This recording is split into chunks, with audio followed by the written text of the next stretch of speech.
এই প্রথম কোনো বিয়েবাড়িতে গিয়ে স্যালাড আর ডাল ভাত খেলাম। কেন বলো তো? শুরু থেকে তোমরা দেখতে থাকো। হ্যালো এভরিওয়ান, আমি সুন্দর করে সেজেগুজে রেডি হয়ে চলে গেছিলাম বিয়েবাড়িতে।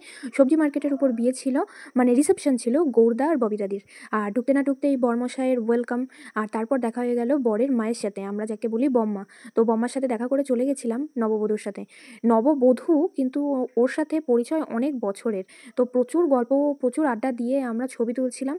তারপর চলে গেছিলাম খাওয়ার ওখানে। আমি তো খেতে বসবই না, বাবা শুধুমাত্র জোর করে ডেকেছে, সেই কারণে আমাকে বসতে হয়েছে। আমি প্রথমেই বলেছি যে শুধু ডাল ভাত আর স্যালাড খেয়েছি, কারণ একটাই ছিল, একদিন আগেই আমি হসপিটাল থেকে ফিরে এসেছি। হ্যাঁ, আমার শরীরটা ভীষণ খারাপ ছিল, যার কারণে আমি হসপিটালাইজড হতে বাধ্য হয়েছিলাম। আর তার ফলস্বরূপ বিয়েবাড়িতে এরকম স্যালাড আর ডাল ভাত খেতে হয়েছে, কিছু করার নেই।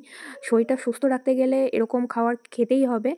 আর আরও তো খাবোই, কোনো অসুবিধা নেই, কিন্তু এই দিন একটু ভেবেচিন্তেই খাওয়া-দাওয়া করছিলাম। তারপর আরও সবাই আসলো, সবার সাথে ভিডিও, ছবি নিচ্ছিলাম। আর এদের বিয়েটা একটু অন্য রকমের জন্য সবাই মিলে একসাথে ভিডিও দেখছিলাম। আর তারপর প্রিয়াঙ্কা আসলো, কাকিমণি আসলো, ওরা জোর করছিল জন্য আমি দুটো ফুচকা খুব ভয়ে খেয়েছি ওদের সাথে, আর ওরাও খেয়েছে। আর একসাথে ফুচকা খাচ্ছি, আর ফুচকা সেদিন আমি যাইনি ফুচকার কাছে, ওরা ডেকেছে জন্য আমি দুটো ফুচকা ভয়ে খেয়েছি। আর এই পুচকিটাকে দেখো, একটু হাসতে বলেছি জন্য শুধু দাঁতগুলো বের করে দিয়েছে। আর এটাও আমাদের পাড়ার নতুন বউ, কয়েকদিন আগেই বিয়ে হয়েছে। তারপর দেখো আমি বাড়ি চলে আসি, তার আগে সবাই চলে আসে। রাস্তাঘাট পুরো ফাঁকা। বাড়ি এসে এনার সাথে তো দেখা করতেই হবে। আর সেদিন যা গরম পড়েছিল, প্রচণ্ড ঘেমে গেছিলাম।